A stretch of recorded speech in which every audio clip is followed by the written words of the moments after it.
I can't believe it. We're already at the last episode of this mini-series of Grasp, and we'll do it a bit differently. This episode has not only one story, but three. We figured it was the best way to show you the workings of the Open Think Tank Network, trying to show you the various ways the network supports and promotes its think tanks, and how they all actually work together, even though they're located in different countries. We'll start out with Act 1, where we'll see how it works when a new person, just like you listening right now, decides to get in touch and how the Open Think Tank Network can help. This is Grasp, a podcast where we get to go behind the scenes of a think tank. My name is Jamila. I'm an intern at Voraus, and this summer I've been talking to people of the Open Think Tank Network, trying to grasp some of the challenges and, let's say, creative ways in which people make change happen. In today's episode, the network. Luca's job is to enable new think tanks or initiatives to start up grassroots model think tanks in their local context. Based on the original Voraus values created by Nicola and like the other existing think tanks. And so far, the network is mainly built in Europe, but the ambition is to spread it all over the world. One day, Luca got a request from Kenya. My name is Willis Onyango, and I'm the director of the Youth Cafe, which is a Pan-African youth empowerment organization based in Kenya. In his initial email, he basically said, I want to do the same thing as you do. We get lots of requests on redefining a new order for Africa and European relationship that goes beyond the relics of colonialism, that leverages on trade and opportunities that are in the digital age. Getting new members from Africa is a huge opportunity to diversify the network and add new voices. I'm highly convinced that just establishing another Western European / North American think tank network wouldn't be what we perceive as dynamic, innovative, and new, and especially inclusive. So I think it's very important to get out of the usual geographical bubbles.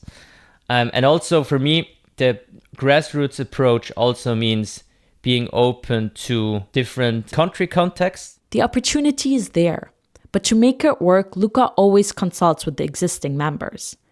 Because given its grassroots structure, all the members of the network need to vote to add a new member. Outreach is something very emotional, because if another new member comes into the network, the others should feel connected to them. Managing these expectations from both the existing network and possible new members makes Luca a bridge between what has been and what is coming. And while those discussions were going on internally, he kept in touch with Willis. We had several phone calls, and I explained him a little bit more what that actually means. I like new challenging opinions. I like discourse. I like debate, and I like engagement with people who necessarily do not have the same perspectives, which is something that is missing.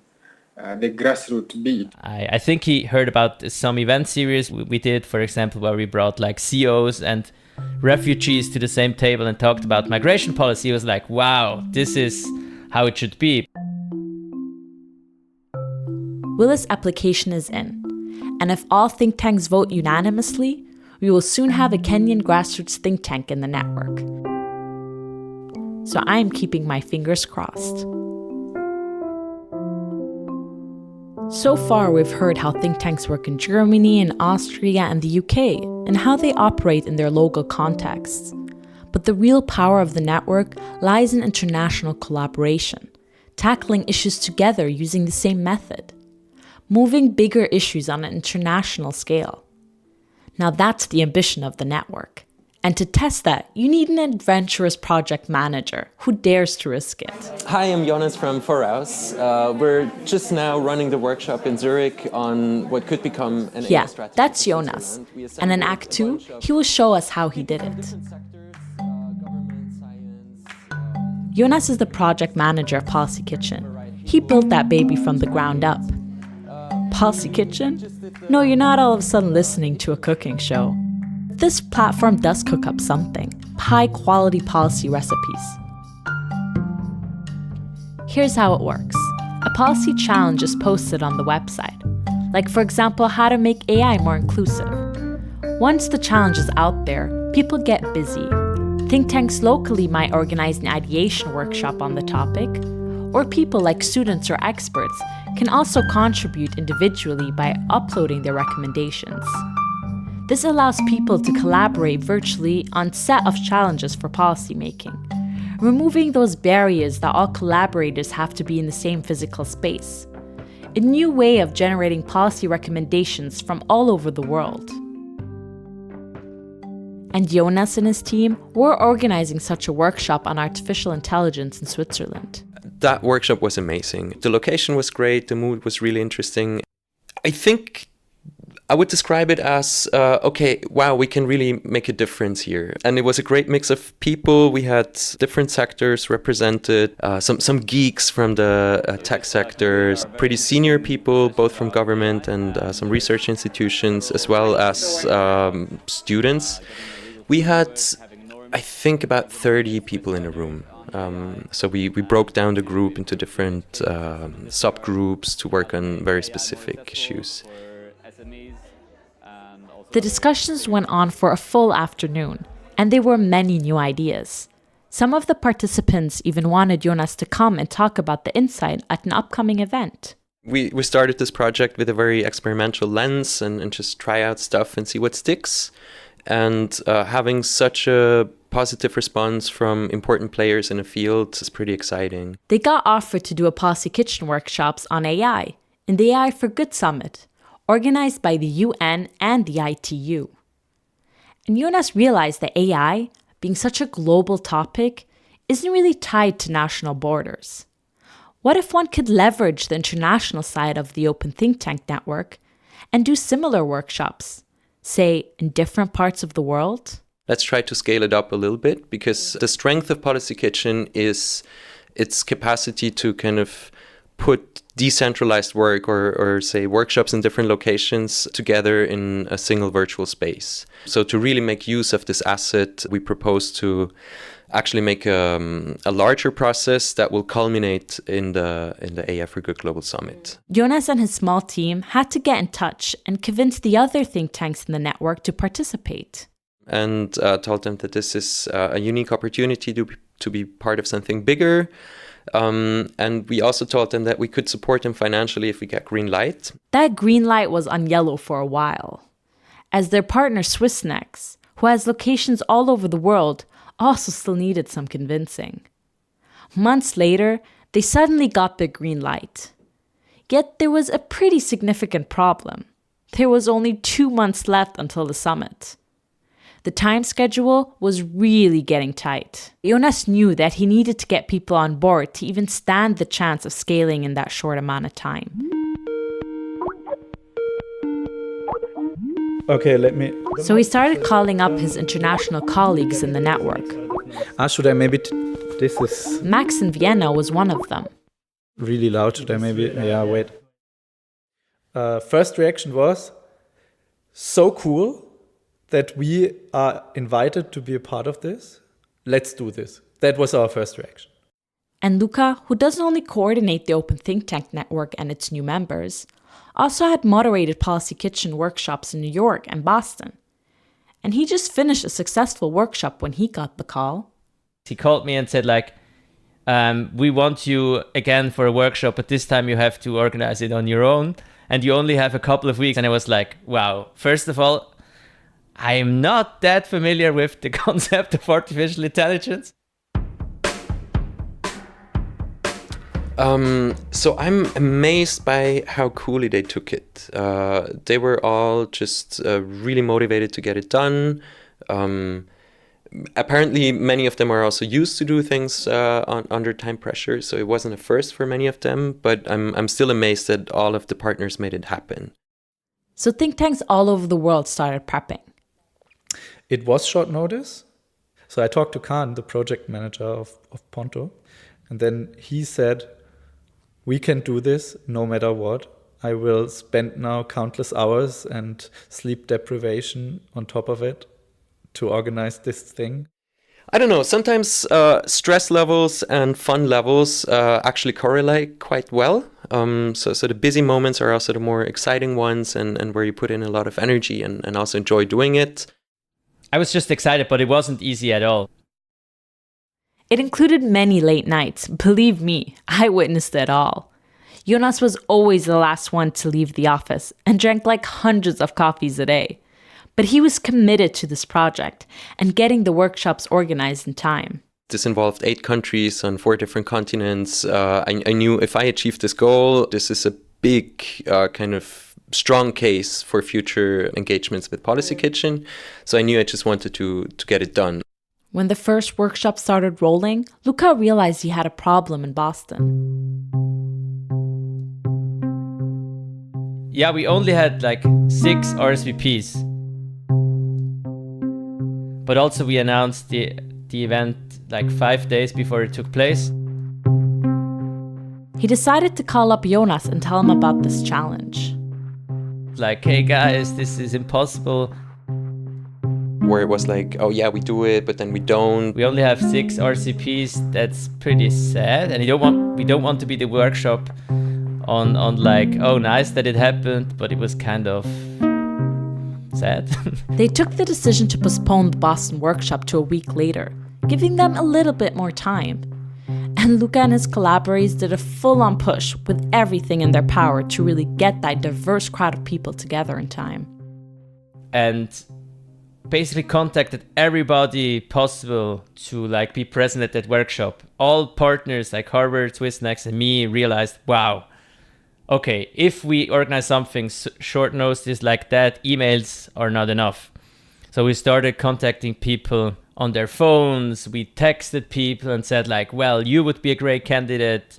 You should come and participate. And the focused outreach actually paid off. 1 week later, Luca and his partners managed to double the amount of participants. We had a cool variety of people working in NGOs, for example, women in tech, AI researchers, an ethics professor, an astrophysicist. And it wasn't only a mission from Central. The workshops also had a positive impact locally. Here's Max again. We organized something. Like we did something here, of course, with the help of the network, but this helped also us in Vienna to sort of show what Ponto really is and what it can be on an international scale. After several hiccups, one workshop not happening, another one delayed, another workshop happened without any internet, the workshops were all done and quite successfully completed. There were many new ideas on the platform from all over the world. The workshop for AI for Good Summit also took place smoothly, with many high-level guests. So how did you feel after the workshop? That was a fucking amazing feeling. No, because we've been running a marathon for 2 months, and I mean I've had other work also before that. So it was really kind of peak stress. And after the Geneva workshop, it was really a feeling of like, okay, milestone achieved. We can now go to a park and drink some beer. The weather was super nice in Geneva. We went to the lake, took a swim, and yeah, just enjoyed ourselves and celebrated.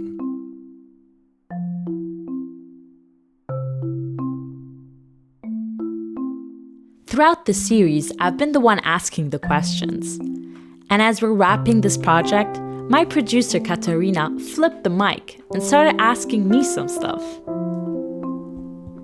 So tell me the story of how you, as an intern, ended up being a podcast host.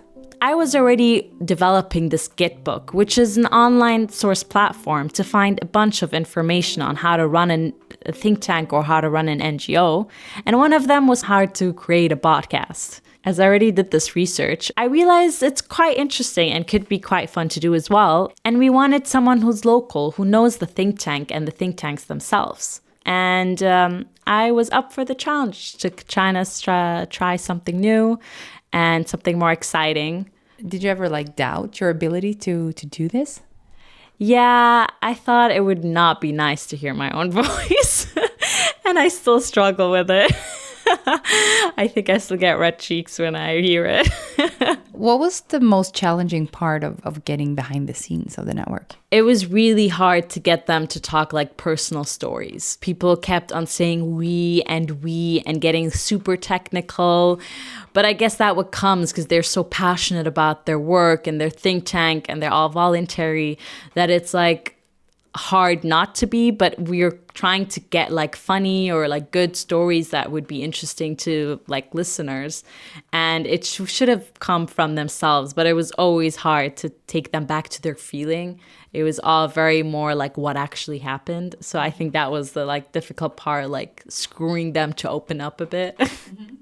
And what did you do to find these stories? How did you find these stories? Because as I've met them through all our global calls that we do monthly and everything, and knowing some insights from them, I got some stories from there. Was it hard to choose stories? Yeah, it was really actually also difficult. There's so many stories and anecdotes out there. We actually interviewed even much more people who are not even in the podcast. It was like difficult to make a choice, but at the end of the day, like we had to do it. So now the podcast is out. What's next for you? Every year, like the whole Think Tank Network finally meets in person at this conference, do workshops together, collaborate on important topics that we need to discuss in order to improve our organization and also to expand it. I'm heading to my first conference this week, actually, and I'm really excited to finally go to the conference and meet all these people in person. Many of the anecdotes I heard when looking for stories for this series went back to one specific session that took place some years back when all of them met for the first time at a yearly conference. This one was all about choosing a specific direction for the network and summarizing that into a formal document called the Letter of Intent. It includes the mission and values that all its members would subscribe to. Regula was in charge of making it happen. And we'll join them right in that moment, as the discussions is about to start. We had a really nice room from the BMW Foundation in Berlin. With a view to the Bundestag, we felt very important. You could sense the passion in that room. It was vibrating in the air. It was a large group as well. I think we were at least 30 people in the room. And I mean, you can imagine a negotiation with 30 people in like, I don't know, just a 3-hour bracket. Regula was chairing the session together with Sophie. It started out well, but then slowly and surely, the energy shifted. As we all know, the devil is in the details. And there were very intense discussions about different notions. Quite drastically on points like, do we do foreign policy or do we do internal policy, like national policy? Obviously, you can never fully separate the two. Many people were involved, like emotionally. They would maybe talk loudly. They would use their hands and their whole body to express themselves. They would reiterate the same argument again and again. Definitions of core, well-known concepts of the Voraus model was picked apart and investigated, like the word grassroots. I think there were a lot of different understandings of what the word means. Do we want to give more of a platform to high-level experts? Maybe to speak to more people and get engaged with more people, but to whom are we actually reaching out to? Who do we want to have on board? Whose ideas do we want to represent? I mean, the room got a little stuffy. People started to sweat, some red faces. Yeah, so I mean, you have different kinds of frustrations in such a situation. You have, on the one hand, the frustration of people finding out that other people don't share their opinion. And then there's the other kind of frustration that some people seem to have super strong opinions about stuff that doesn't matter so much. There was a big discussion about whether or not to make it explicit that this is about youth or young people. So in Germany, being young is an asset because it maybe gives you access, gives you a seat on the table where otherwise, if you don't have that label, you would need to compete with even more other organizations for that spot. And it was also the question, like, would we exclude another think tank if they're not young? The discussion was spinning out of control. My co-host from Polis, she started becoming an advocate of the Polis position. Started talking in a really animated way, and you could feel in the room that people didn't appreciate that at all. She just, like, I don't know, forced the whole group to remain organized and orderly, and with some smart moves she actually got us toward progress. Yeah, messy. Was in the end, it was a fight between Germany and France. Getting everyone involved in the discussion was important, since it highlighted all the different points of views. But it didn't really help to bring the document together and reaching that important aligned conclusion. So after many hours of discussions, they decided to just stop. They would not be able to solve this in the current group session. We decided on a small delegation with a representative of each think tank to come up with a proposal. They decided to meet right before breakfast the next morning. It was a very constructive discussion, very considerate of the other's position, very understanding. We came up with a solution that everybody could agree on. When I sat down to talk to Regula about the session, I was almost surprised that she didn't consider the initial discussion a failure. It needs to be. I think it's necessary. If you don't have this kind of passion, you never have the energy to build something. The members of the Open Think Tank Network continue to use that passion to push many grassroots initiatives forward, locally and globally.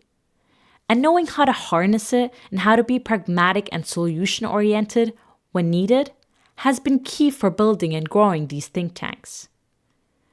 Perhaps it really is the balance in between fighting hard for something and stopping to understand when to switch approach and questions one's own points of view. That's why the conference serves a really good purpose. I think first and foremost, the conference showed us that we were part of something much bigger. The realization that we have the support of this network. That we were not an isolated project in the UK, in London, doing our thing, but that there were other organizations who went through similar processes before, other organizations from whom we could learn an incredible lot.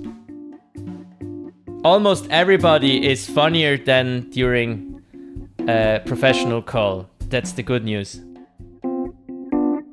Well, I look forward to see how funny my international colleagues really are in person. And I can see the point of meeting at this conference, even though discussions might be heated. And for you, dear listener, yeah, I'm talking to you listening right now. Even though you're not joining me at this conference, I am so ready to hear from you. If you would like to change the world following a grassroots approach and know more on how we work, we encourage you to get in touch with us. Come to our website, www.openthinktank.org. That's one word, openthinktank.org. We want to hear from you. We want to hear from you. We want to hear from you. Can we be a little more natural? We want to hear from you. We want to hear from you. We want to hear from you. We want to hear from you. We want to hear from you. We want to hear from you. We want to hear from you. We want to hear from you. And until we're back, we'll keep grasping for that change. And we hope you'll do too.